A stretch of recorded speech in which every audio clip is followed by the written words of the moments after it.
सबसे बड़ा सवाल यही है कि हमें कितने घंटे पढ़ना चाहिए।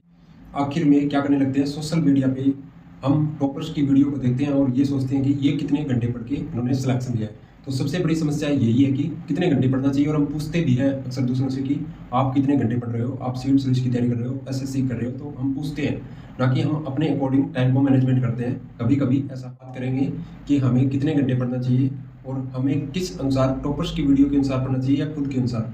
तो सबसे पहली बात तो ये है कि आपकी अपनी स्ट्रैटेजी होनी चाहिए हर चीज़ की, टाइम मैनेजमेंट की भी, क्योंकि आप गाँव में रह रहे हो तो आपको कुछ भी काम हो सकता है। अगर बाहर रह के पढ़ रहे हो लाइब्रेरी में, तो आपको कोई डिस्टर्ब करने वाला नहीं होता है वहाँ पे, और घर पे हम रहते हैं तो काफ़ी बार हमें डिस्टर्बेंस होती है। तो हमें टाइम मैनेजमेंट करना पड़ता है कि एक तो हम दिन में पढ़ रहे हैं और थोड़ा टाइम हम रात को भी देंगे। तो ये खुद का टाइम मैनेजमेंट होता है कि हाँ, मुझे ये काम करना है साथ में, तो पता होता है हम सबको।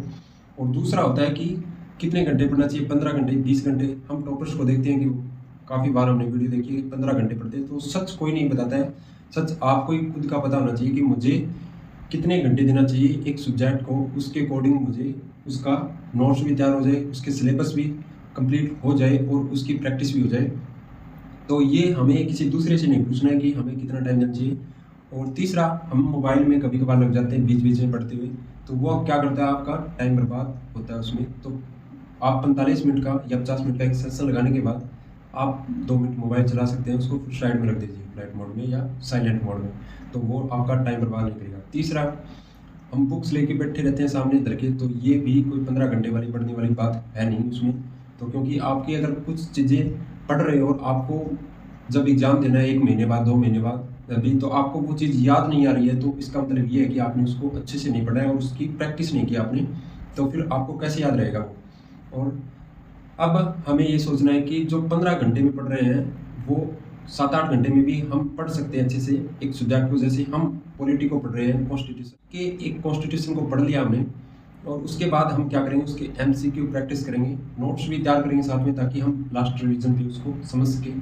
तो ये, तो हम ये नहीं कह सकते कि कोई 15 घंटे पढ़ रहा है तो उसका सिलेक्शन होगा और 8 घंटे पढ़ने वाले का सिलेक्शन नहीं होगा। क्योंकि हार्ड वर्क के साथ साथ क्या है ज़रूरी, स्मार्ट वर्क भी ज़रूरी है। हमें ये चीज़ खुद से सोचनी चाहिए, और टाइम का मैनेजमेंट भी हमारा खुद का होना चाहिए, ना कि हम दूसरे के अकॉर्डिंग कि मैं क्या कर रहा हूँ, तो ये दिन में पढ़ रहा है तो मैं भी दिन में पढ़ूँगा, रात में पढ़ रहा है तो रात में पढ़ूँगा। ऐसा नहीं होना चाहिए। ये 15 घंटे दे रहा है पढ़ाई को, तो मैं भी 15 घंटे दूँगा। हाँ, आप पढ़ सकता है 12-13 घंटा पढ़ने की।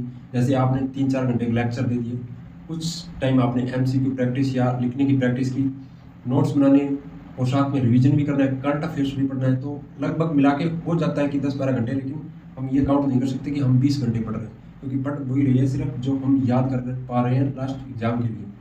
तो अब आप समझ रहे होंगे कि इस चीज़ को कि सिर्फ पेज पढ़ना ही 15-20 घंटे नहीं होता है, सिर्फ पेज पढ़ना ही 15-20 घंटे नहीं है, बल्कि हमें ये सोचना है कि हम जो पढ़ रहे हैं वो हमारे माइंड में बैठ रहा है और एग्ज़ाम के टाइम उसको हम अप्लाई कर सकें। तो सबसे बड़ी बात ये है कि हमें पढ़ना वैसे है जैसे हम उसको एग्ज़ाम में अप्लाई करना है, ना कि हमें टीचर या प्रोफेसर बनना है कि उसके लिए हमें एग्ज़ाम पास करना है। तो हम अपने अकॉर्डिंग टाइम मैनेजमेंट को करके पढ़ेंगे। तो अब से दूसरों के टाइम मैनेजमेंट और तरीके पे मत जाइए, आप देख ज़रूर सकते हैं, बट अपने अकॉर्डिंग स्ट्रैटेजी को बनाइए, टाइम को मैनेजमेंट करिए, ताकि आप अपने अनुसार पढ़ाइए उसके और अपने अनुसार पढ़ सकें। तो थैंक यू, मिलते हैं एक नेक्स्ट वीडियो में। कैसी लगी आपको ये वीडियो, और ज़रूर कमेंट करके बताना, और आपकी कुछ क्वेरीज हो तो ज़रूर बताना, और पढ़ते रहिए और आगे बढ़ते रहिए। थैंक